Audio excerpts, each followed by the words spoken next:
Welcome back to Wisdom Journey. Today, I'm excited to welcome Dave Polykoff, co-founder and CEO of Zenpost and the host of the Personal Brand Blueprint. Dave has built content systems for brands like Yahoo and Axe.com, and now helps coaches and consultants turn their expertise into leads with a simple, disciplined strategy.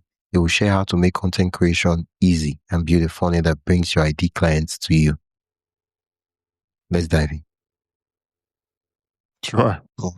Yeah, it's my content systems, content creation. That's where I nerd out and really love to just kind of dig my teeth into and learn everything I can about it.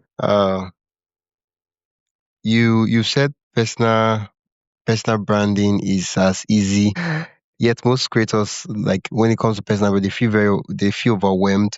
Like what do you think is holding them back? Is it mindset, or is it that the thing is just so hard? Largely, the reason that people kind of hesitate to start a personal brand, one, is because they feel as though they're not worthy of putting themselves out there, that they haven't had their experiences, or they don't have enough knowledge, or they're not credible or motivational enough for people to want to stop and pay attention to them. It's a little bit of imposter syndrome. And so even though they've spent maybe 15, 20 plus years in their industry and in their role, learning, crafting, becoming an expert in their single craft, and the person that the day one them, there's, thousands, if not tens of thousands of people who are in their position 15 years ago who would love to be in their position today and would love to hear from them about what they've done and how they've gotten to where they are. They still don't believe that there's anything that they can say that would be of value to anyone, unfortunately. So largely people just avoid starting a personal brand just because they don't believe that they are credible enough and have enough to say about something. And then the other is just the effort that it does take to start a personal brand. Content strategy is a difficult thing. Knowing what to say, where to say it, how to say it, and then being able to say it in a way that's high quality, that actually you see an actual ROI behind, and to stay consistent with content is really, really difficult. There's a lot of great tools and resources and such. Definitely check out my website, davepolykoff.com, for a lot of those. It's a big hurdle and a big undertaking to take on. Now, it doesn't mean it's not worth it. It's like if you want to get in shape, you just have to eat healthy and work out all the time in order to do it. Yeah. But people just know that it's a difficult task and they don't even know where to begin. Yeah. You talk about your personal brand blueprint. Could you talk to or share with us what that entails? Yeah. So the personal brand blueprint is broken down into 3 elements. And these are the 3 core elements that I believe make up a successful personal brand. And within each element, there's kind of like subsets of them what we can dive into. But at a high level, within the personal brand blueprint, you first have your signature brand. This is the thing about you that helps you differentiate from your competitors. And what I say is the one thing that we help you identify is what I call your signature method. And so while you might have the same services or offerings or products or courses as your competition, you've gone through different experiences. You've learned from different educational resources. You've compiled your learnings differently and wrapped them into a service that is different than your competitor. Whether you name it something different or not, it is still the process of it is still different and unique to you, and it's your signature method. And that's what differentiates you from your competitor, and that's what needs to be highlighted when you speak about your brand and your offerings, so that your prospects don't just lump you in with the competitor next door. And so we need to differentiate you from the competition. This is called positioning. And so we create your signature method, or we discover it, and then we brand your signature method. And then along with that is you created that signature method through your experiences in your life. Again, careers that you've had, clients that you've worked with, problems that you've had and had to overcome and find solutions for and build upon. And through all of that process, you eventually package this whole thing into what is now your signature method. And we call that your origin story. And that origin story is really important to inject into your content, to tell on stages and guest podcasts and all that. And it gives credibility to your signature method. And then lastly is to be able to brand yourself visually in a unique way. So you help stand out in the feed and people can remember you more or be able to identify the content when you do publish it. So that's the first phase is your signature brand. Second phase is to actually create content that publicizes and promotes that signature method and your origin story so that people are aware of what you do and who you do it for and how you can help them achieve their ultimate desires. And that is a content system that you need to have in place within your business. As I mentioned earlier on the podcast, content creation is difficult, and it's even more difficult to stay consistent with content creation. So we install a content engine into your business that not only is producing content that your audience wants to hear, it promotes your signature method and it highlights your origin story, but it also is allows you to stay consistent with it because top of feed, top of mind. And then once you are gaining that attention from your audience, the last step in the personal brand blueprint is to do something with it. So there's no point in capturing attention online if your audience can find you and then have no idea what to do next or how to opt into your marketing web. So we build out your authoritative sales funnel, and that involves things like lead magnets and video sales letters and a booking process so that we can qualify the lead, the audience member, to make sure that they're a qualified lead and that they're getting booked onto your calendar. So basically, we add a door into your marketing so that your audience can actually walk through and start working with you. Yeah. Thank you for walking us through the personal branding blueprint. One of the questions most persons have that are seeking to take their personal brand serious is there are so many places one could choose to post online. There's Blue Sky, there's Twitter, there's YouTube, there's blog, there's newsletter, there's Substack. So many ones are just even popping up. Even I know that they founded one right now as we're having this conversation.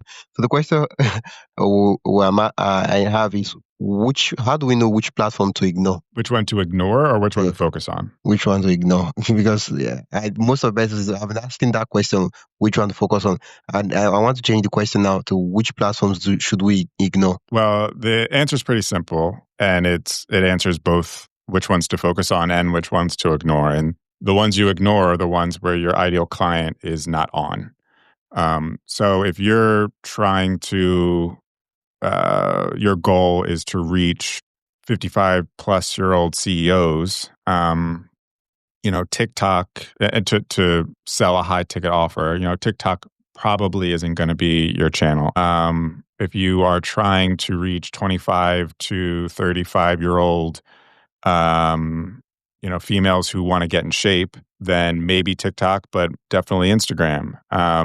If you want to reach those that are in a growth mode and really want to dive into learning about a certain topic or learn about maybe a physical product, like I'm really into studio equipment, and to best figure out the best camera equipment to buy or the best softwares to use, I go to YouTube, and it's a great place for education in that regard.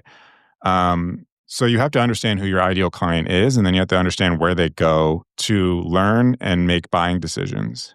And that depends on if you're focused on B2B, B2C, if you're a high ticket, low ticket.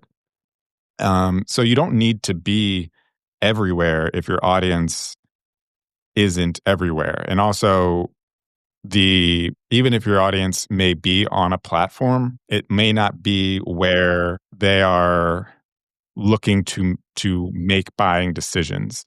And that's why LinkedIn is such a great channel, is because it literally is a network of business people who are in the business mindset and looking to grow their careers. And so anyone who's in more of a B2B service or offering, that's kind of like a great watering hole. But yeah, you don't want to spread yourself too thin trying to be everywhere. Like I said 1,000 times, creating content and staying consistent is difficult. And trying to do that across every channel is impossible for people that are just getting started or do not have a team or resources to be able to stay consistent across all those channels. So Yeah. really the answer to the question is just find where your audience actually is and focus on those. And if a new platform pops up early on, feel free to test it out just to like get a feel for it. But it's so difficult to do well on just one platform without truly understanding the dynamics of that platform and what type of content perform well on there, and testing and iterating. Content's an iterative process, and to try to do that across every new platform that comes out, especially if you're a solopreneur, you're just not going to be able to keep up. So just find one watering hole channel that you seem to be dominating and focus on that one. One of the things I would love for you to address quickly is, well, let's say I pick one industry that I'm going to that I want to attract, right, with my content. And I realized that, okay, after doing my research, about 3 platforms are the places where my audience are, let's say YouTube, LinkedIn, and maybe Instagram, as the case might be. Now, how do I deal with the fact that, there's this opportunity, this fear of missing out, this opportunity cost? That, okay, if I choose YouTube or if I choose LinkedIn, I'm losing out on the potential leads I could get from Instagram. I'm losing out on the potential leads I could get from LinkedIn. I should be on LinkedIn, I should be on Instagram. What about that? There's a process in content creation called repurposing.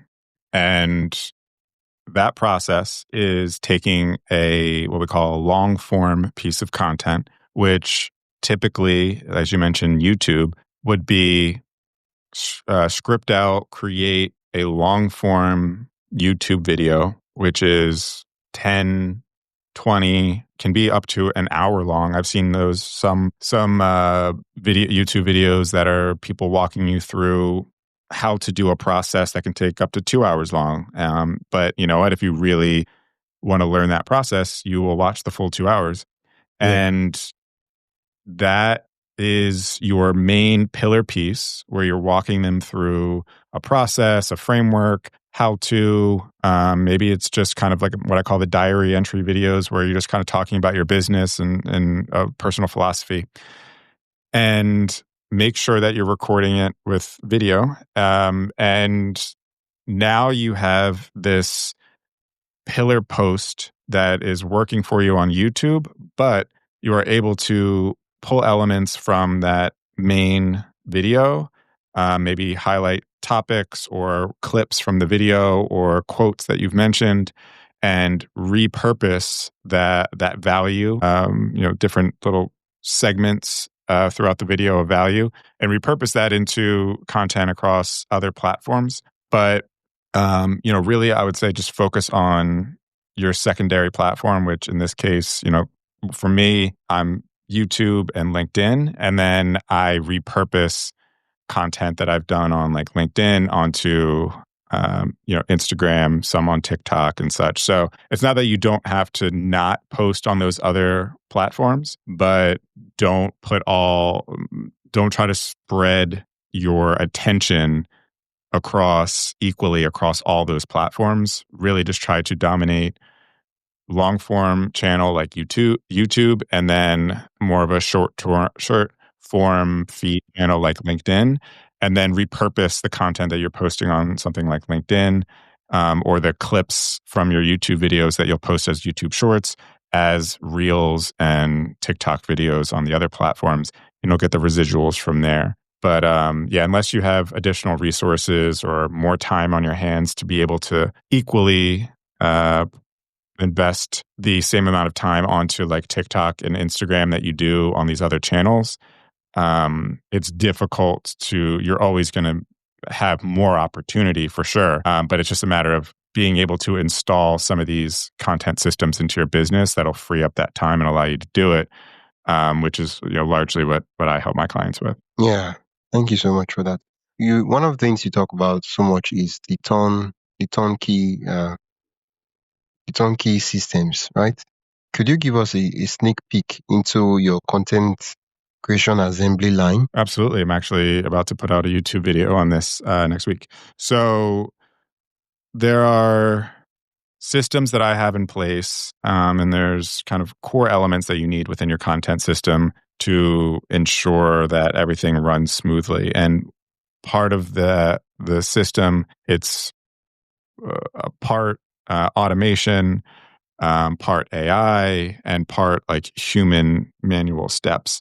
But I use certain tools and softwares that help streamline the entire process. So we'll take my podcast, for example. I have a podcast, Personal Brand Blueprint, that I have guests come on and we record roughly a 40-minute video interview.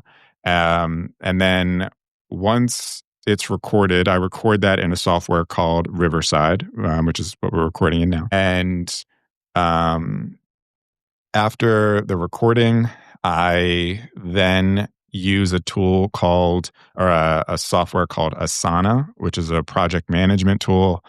And within Asana, you can create templated projects. So you can create a new project or a template, and you can list out all the tasks that go under that project. So if you do the same project over and over again, you don't have to keep creating those tasks. It creates those tasks automatically every time you create a new template project. Yeah. And so I have a project for my podcast episode to produce that episode and edit it and publish it. So I create that new task.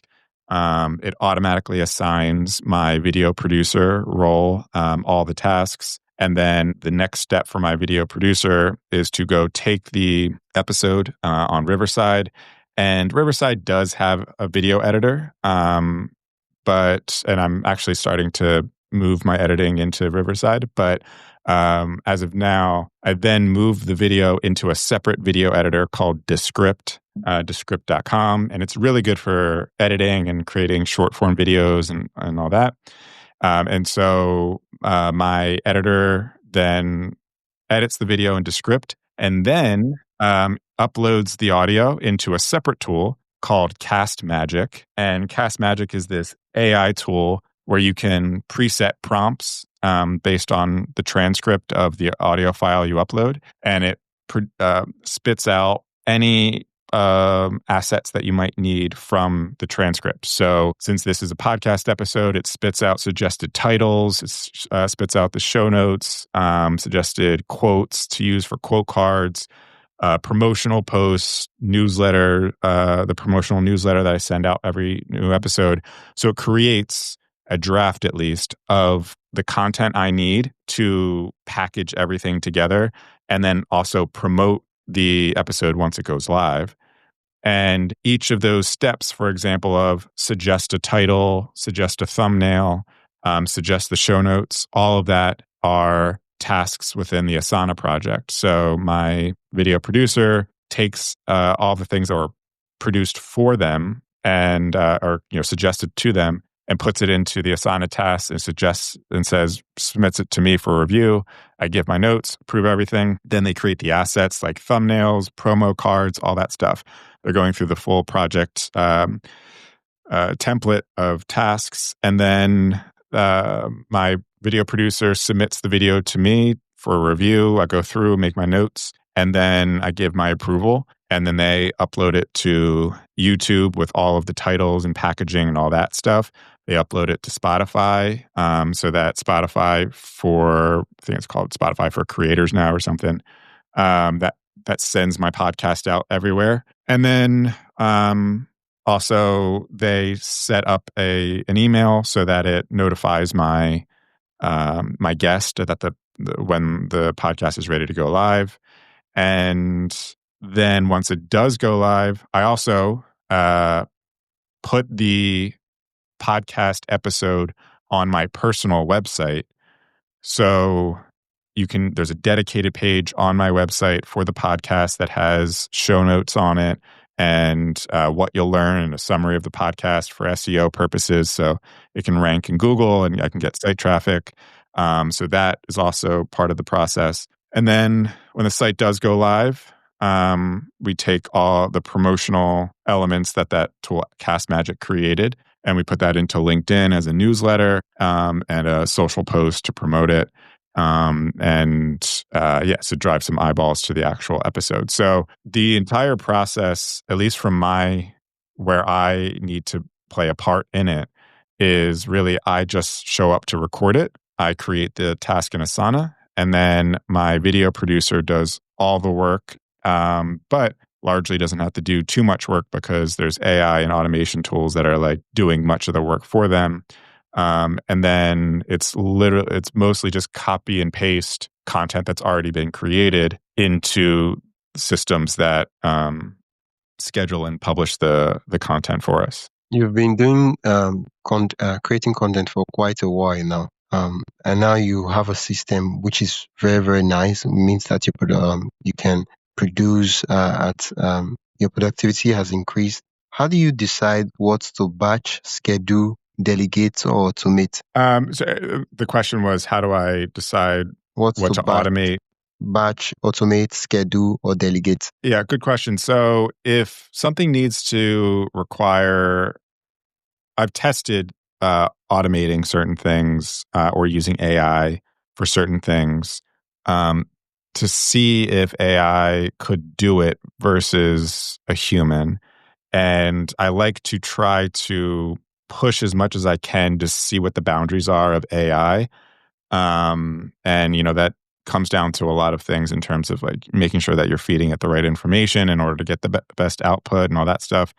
But there's certain things that I did find that just a human soul needs to play a part in to get the best result. And one of which is finding the clips within a podcast that are share worthy. AI does an okay job of that. There are dedicated tools that claim to go through and find the viral moments and all that kind of stuff. But I find that a human has the best understanding of what another human is going to find interesting versus AI.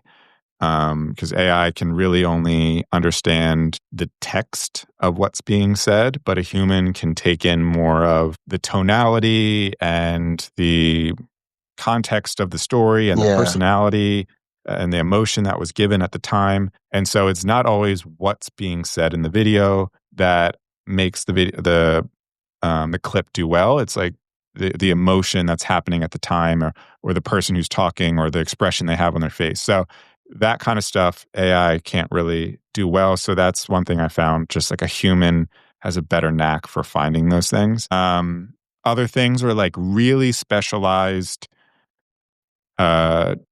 skill sets or traits or tasks. For example, thumbnail creation, that's like 80% art, or I would say like 70% art and 30% science. Like there's definitely a science behind thumbnails and the words to be used and the expression, if there's a person on there, the expression, all that.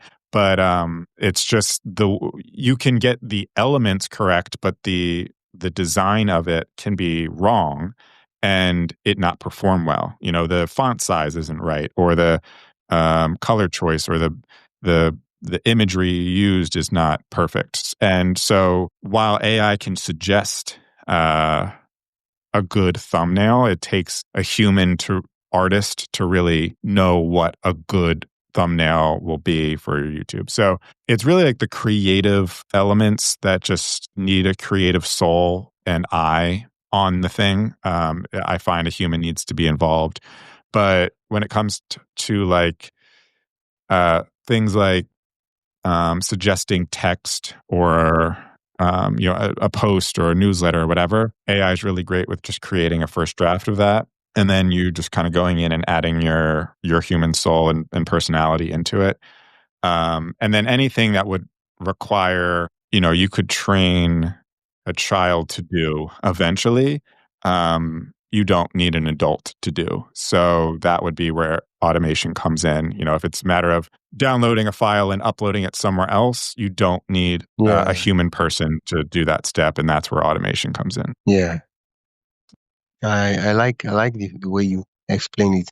But personally, I do consider AI as having a team of subordinates under you. You get to be the head of the whatever department it might be. If it's content, you get to approve or deny or reject whatever they create and say, no, this does not match company guidelines and stuff like that. Yeah, exactly. I mean, that especially with AI agents, that's essentially what that is they're mini digital employees. So you can train them to do anything and relatively anything. And they're able to act autonomously to a degree to do that task for you. But it's really interesting how, we wanted to touch on AI, but it's really interesting how similar getting an AI agent to do a task the way that you want them to do it is the same way that you would need to get a new human hire in your business to do it. And it takes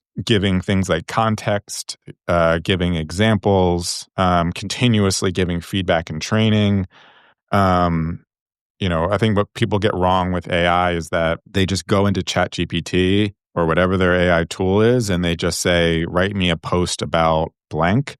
And then the post doesn't come out exactly how they would want it. And that's because it would be like going up to a new hire and saying, write me a post about blank without any additional context of who you are, what you do, who your business is, what your client is, and expecting them to nail it the first time. So whatever resources you would provide a human being in order for them to be able to perform a task exactly how you want them to perform it, you also need to provide the AI and AI agents so that they have the same context. Yeah. Honestly, that's so true. And I mean, the big problem is that for most solopreneurs, most of them, they don't really have the experience of delegating or even outsourcing work to other persons. So how like for someone who already has team members, who has already recruited, hired people, they understand all these things you're talking about. But for someone who has been doing this stuff by themselves all this while, how do they, let's say, they now transfer the skill? The skill has never been there. So you're saying the skill of delegating tasks to people? Yeah. It's difficult. I struggle with it at times because, and I think many people can relate to this, is if you have the curse of being good at a lot of things and knowing exactly how you want something to be done, you find it hard to delegate because you know what you need done and you know exactly how it needs to be done, and you know you are competent enough to be able to do that thing to get it done. And so you feel, why not just do it myself? And I know it'll be done quickly and I know it'll be done correctly. But the problem with that is you're trading your time for money for a low value task, essentially, right? So Yeah. the delegation really comes in when well, first of all, you need to delegate once you have identified that what you are delegating is necessary. The easiest way to waste money is to hire someone to do a task that you end up discovering was unnecessary and added no value into the business. So don't delegate it first until you've done the process and done the task yourself consistently and understood the kinks and the and the necessity of that thing. And you know it inside and out. And once you've done it yourself enough times, and you know that that thing is going to remain consistent in your business, because that's the other thing, is maybe it is necessary right now, but you change your strategy in a month and no longer do you need that thing kind of situation. Yeah. You want to make sure this is going to be a repetitive, consistent, ongoing need for the foreseeable future, and you know exactly how it needs to get done, and you're capable of doing it. But you doing it is actually losing you money because it is maintaining the business. It's not growing the business. For example, editing videos. You know how to do it. You've been doing it. You maybe even enjoy doing it. But while you're editing videos, you're not building your business. You're not closing more clients. You're not strategizing on growth tactics, etc. It's you editing it or someone else editing it would not matter. So why are you the one doing it? And so Yeah. if you have the budget to delegate and hire someone to do it, then the next step is to replicate your process that you have been doing into training material that you can hand off to that person. Because the other thing that I see, I've been victim of this many times, is you bring someone on, you say, okay, I need to hire a video editor to do what I'm doing. And then you hire a video editor and it's day one and they go, okay, great, I'm ready to edit the video. What do I do? And what do you need me to do? And what's the process? And blah, blah, blah. And there's no style guide. There's no instruction manual. There's no process in place for them to follow and replicate what you have been doing. So when you do delegate, it's not a matter of just handing them a key. You really, before you delegate, you need to take the, some people enjoy this enjoyment out of it. Some people don't, but the process of actually documenting what you do, creating Loom videos and training videos as to how to do the process, and then passing that off to the person you're delegating. And that was an element that I also forgot to mention was when I use Asana and each of those tasks in Asana, I put Loom videos and training on how to do each of those tasks in each of those tasks, so that when they go to do them, they constantly have training materials to reference, and so there's always training for the person to learn how to do something. Yeah. Thank you for sharing that. We've talked about creating content and then creating the system, repurposing and all that, and I mean that's great. Earlier on, you made the statement where you say most people they are maintaining their business, but they're not growing their business, right? How do we Right. turn this content, these followers and everything into buy whatever we might be offering instead of just like and comment? So the question is, how do we get our content to convert into how do we clients? create content that converts? Sure. Yeah. So not one piece of content is going to be the piece that converts everyone. Typically, the process is that people have been following you for a while. They see that you are a consistent, trustworthy person. You are knowledgeable in your space. You have published content that has demonstrated not just expertise, but that you are able to translate that expertise into a method that you can install or train other people on. And you've shown in your content that you've successfully helped other people achieve a dream outcome through that method. And over time, people start to warm up to the idea of, okay, this person's onto something. Maybe I do need this person's service. Let me check them out a little bit more. Let me take a peek back at their profile again. And then once you go to their profile, then maybe there's like a newsletter you opt into, or maybe there's a lead magnet, like a template or something, or maybe there's a sales funnel. Again, these are all things that I help my clients with. I install those things into their business. And then once they're kind of in your marketing web, their newsletter, maybe they discover your YouTube channel and they're consuming all of your content. They're learning more about your process. They're learning more about why someone like them should use your service. they're trusting you more because you continuously are showing receipts of success. And then eventually you put out a newsletter or a post that says, hey, I'm taking on 2 more clients in April.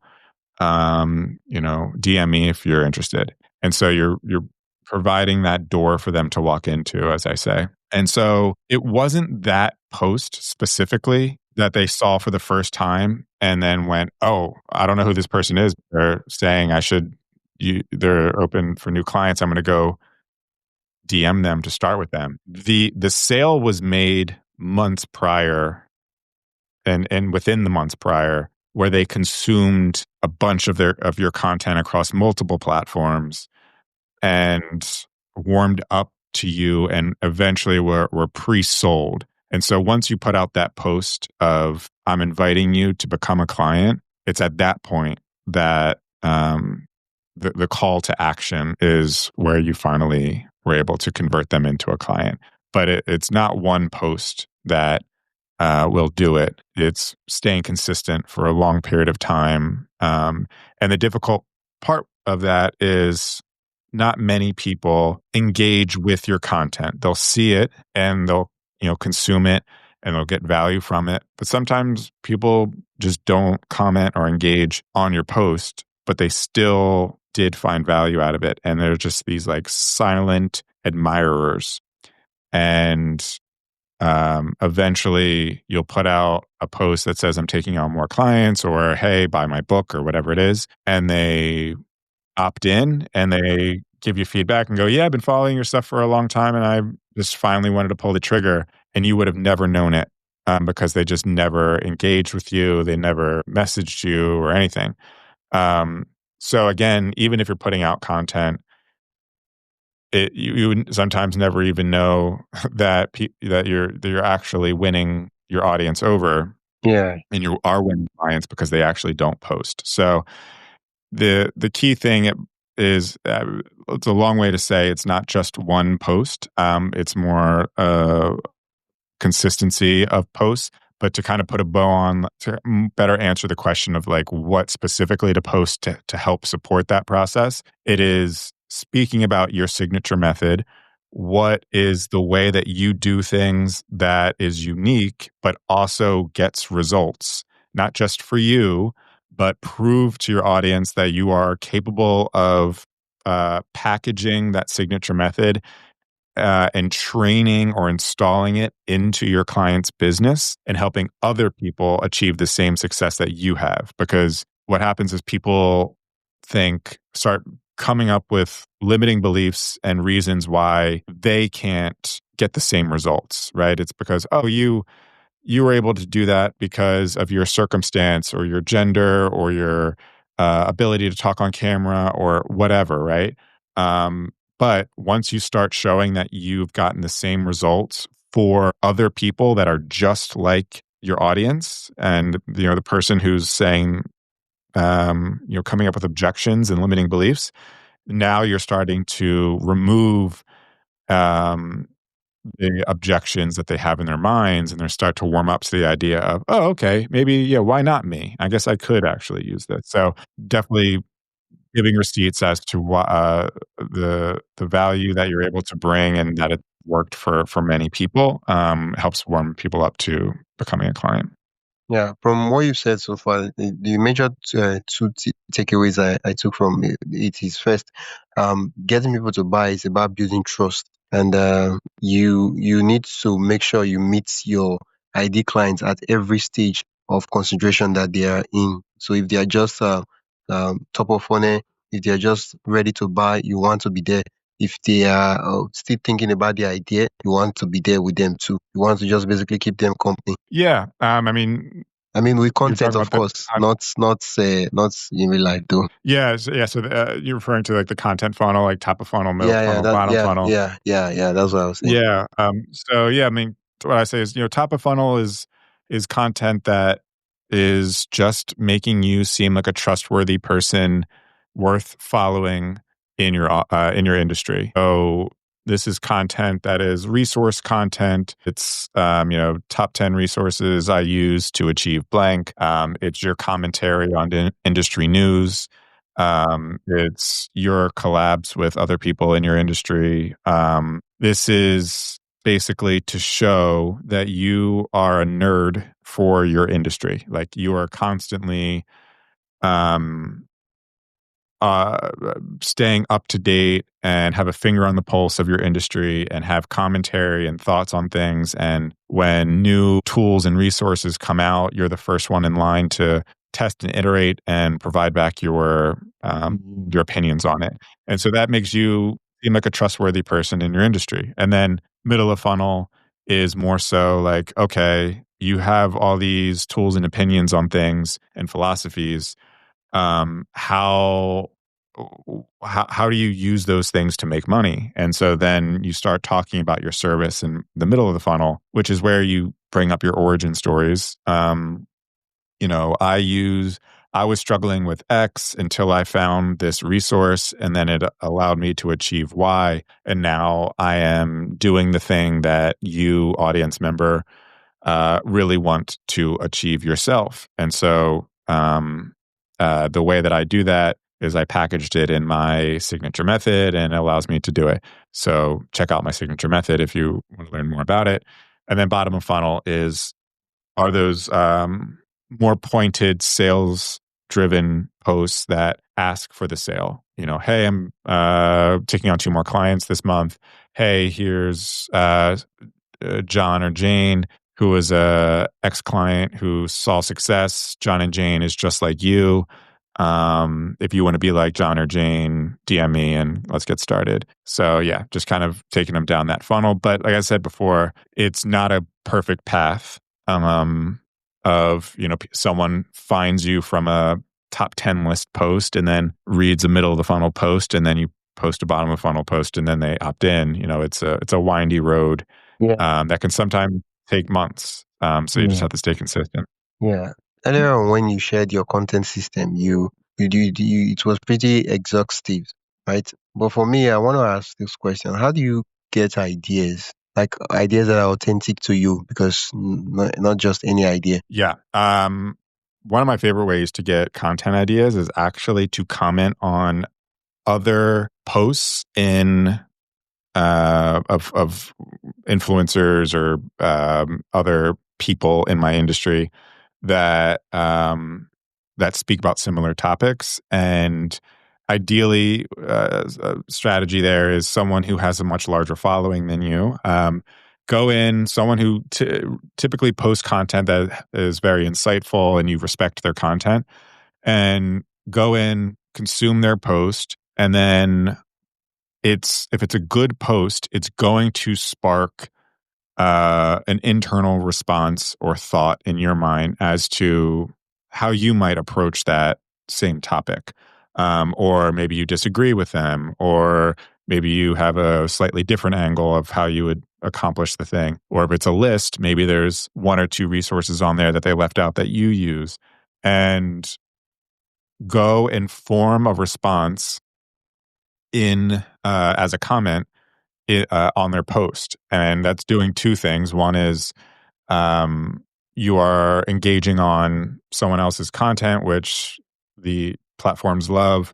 It's also you're getting the attention. If you create a really engaging comment, their audience sees it and might engage on it and may check out your profile. But largely, it also is helping you flesh out a concept which you can use as your own post. So basically, you are working through and workshopping a post idea by forming it as a comment on someone else's post. So that's a great way to do it because you can just go through your feed and consume other people's content, and that's going to inspire your own post. And the thing is, too, if the post that you're commenting on performed really, really well and it's getting a lot of comments and likes, then it means that topic and that content style and whatever does well for your audience. Yeah. So you already know that you're on the right track with speaking about that topic anyway.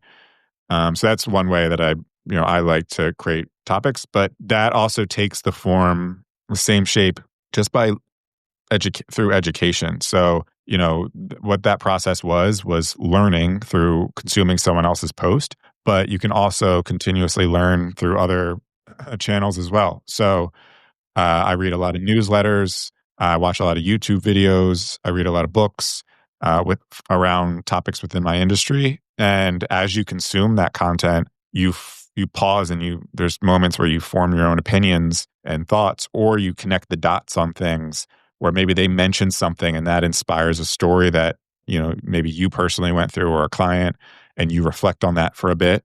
And that moment where you pause and think and reflect on what you're reading or watching or whatever, that's typically a good social post to publish. Yeah, yeah. Honestly, I like that idea of going to big accounts and then commenting them.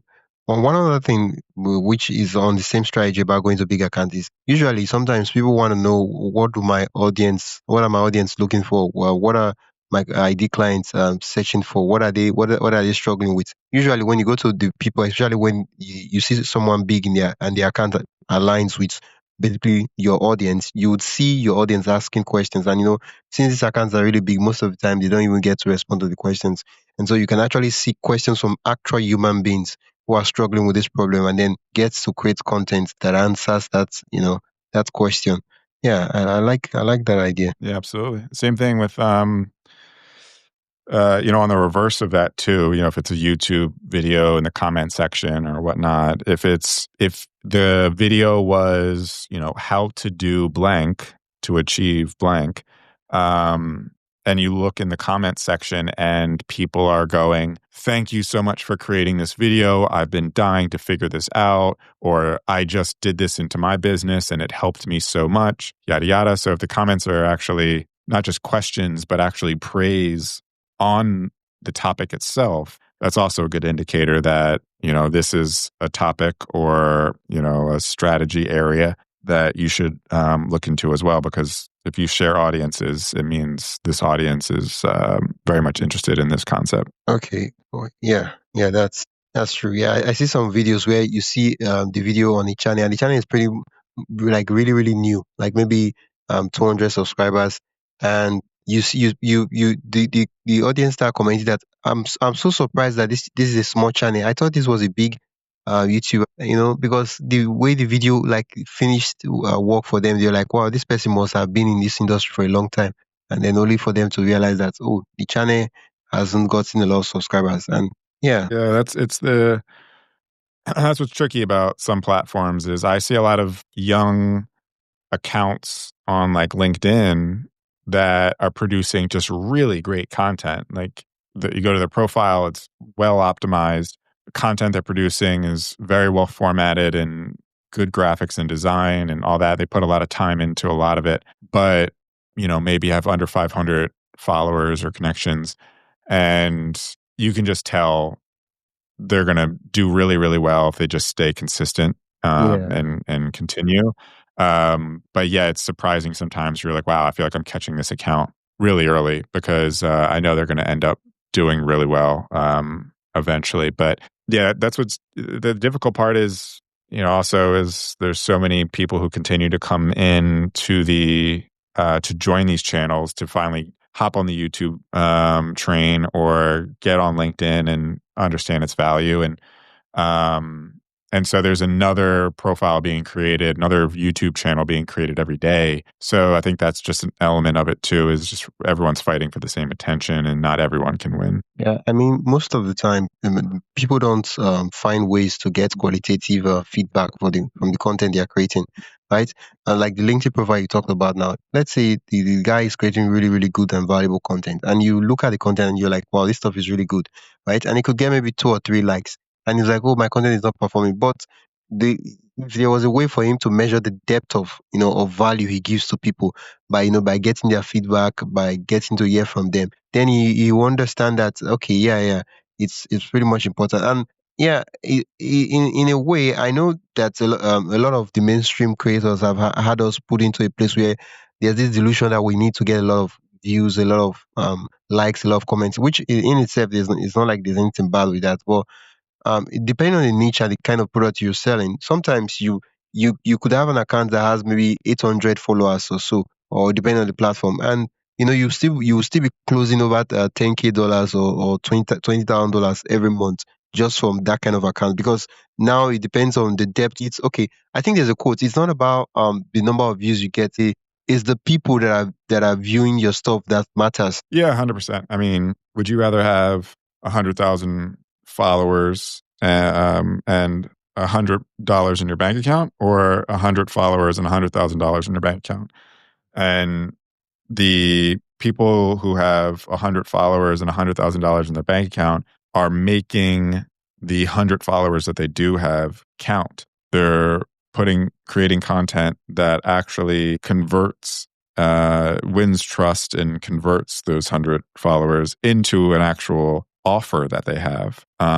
So attracting followers can be easy if you're someone like, Mr. Beast, and you want to just create wacky videos. Nothing against Mr. Beast, but like that's his angle, is let me create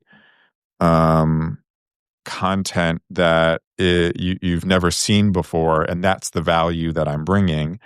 And so people subscribe in order to be entertained, versus people subscribing because you're actually adding value that they want to learn more about. And then the value that you're providing, you have some sort of way for them to take a next step. As I mentioned, having a funnel for them to actually opt into, and having an offer that you can actually provide them that's worthy of them paying money for.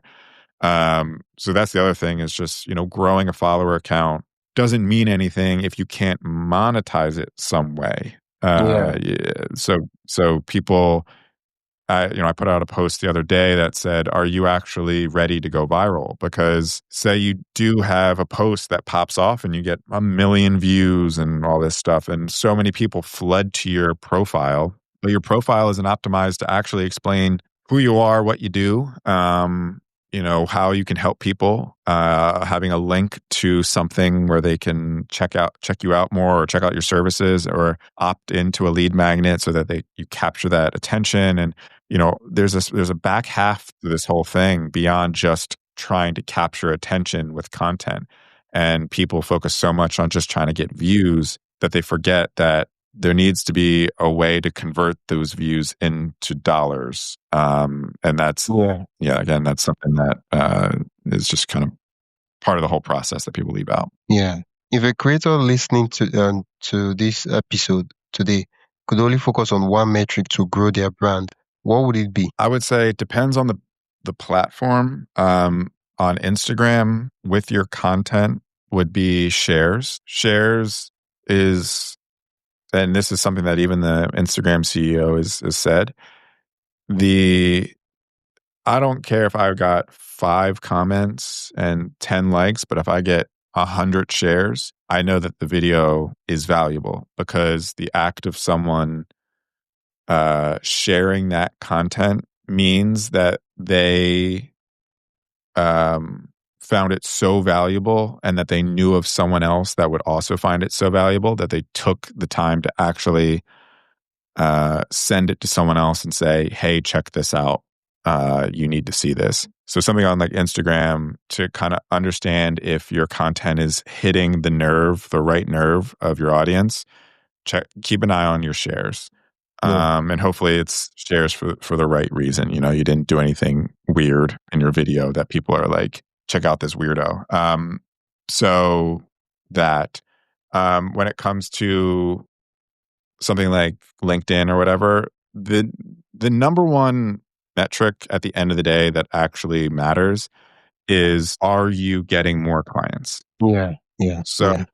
is there an ROI for your effort? And this goes back to what we just talked about, where if your follower count isn't growing, or your likes aren't growing, and your comments and all that kind of stuff, um, that's something to work on over time, but is a lower priority if your number of clients is growing and they directly contribute it to the content that you're publishing. Like I said, not everyone, there's many people are going to become clients or customers of your business who never engage with your content, but Yeah. were good admirers for a really long time. So it's difficult to really put all of your eggs on likes and comments and such. But if more and more clients are coming or customers are coming into your business, and when you ask, how did you hear about us? And they said, oh, I've just been following your content for a long time. That is the number one metric for keep going. Something's working because I'm seeing dollar signs at the end of this rainbow. Yeah, thank you so much for that. I have learned so much from this episode. If someone wants to like say take the next step, where can they learn more about you? Absolutely. So I have a ton of great resources for coaches, consultants, agency owners, basically solopreneurs who don't have those big teams behind them to be able to produce the content consistently that attracts the attention into their business, as we talked about today. So if you want to get those resources, you can go to davepolykoff.com/resources. That's DAVEPOLYKOFF.com/resources. And on there, you can find things like a Solopreneurs Toolbox, where it's all my recommended apps and gear for being able to streamline and create content. A lot of the softwares that I talked about today are listed out there, so you can easily find those and click off into links to get started, as well as a training for solopreneurs on how to install that personal brand blueprint that I talked about today into your business. So those 3 pillars that I started to get into, I have a full training on that goes much more in depth into each of those steps, and you can actually find that quicker at davepolykoff.com/masterclass. Yeah. Once again, thank you so much for the uh, tremendous value you shared in this episode. Yeah, thank you so much Yeah, for coming on absolutely. the Thank you. episode. This is great. I love your Uh, conversation. Thanks for having me on. I had a great time. So in a second now, I'll click on the recording. And thanks for tuning in to Wisdom Journey. I'm your host, Wisdom Okonkwo, and I hope today's conversation gave you fresh insights and real motivation for your content creation journey. If you enjoyed this episode, be sure to subscribe, leave a review, and share it with a fellow content creator. You never know who might need that one spark to keep going. You can support the show by buying me a coffee at buymeacoffee.com/wisdomhq and explore more resources. Until next time, keep creating, keep growing, and keep walking your wisdom journey, your creation journey. Yeah, bye bye.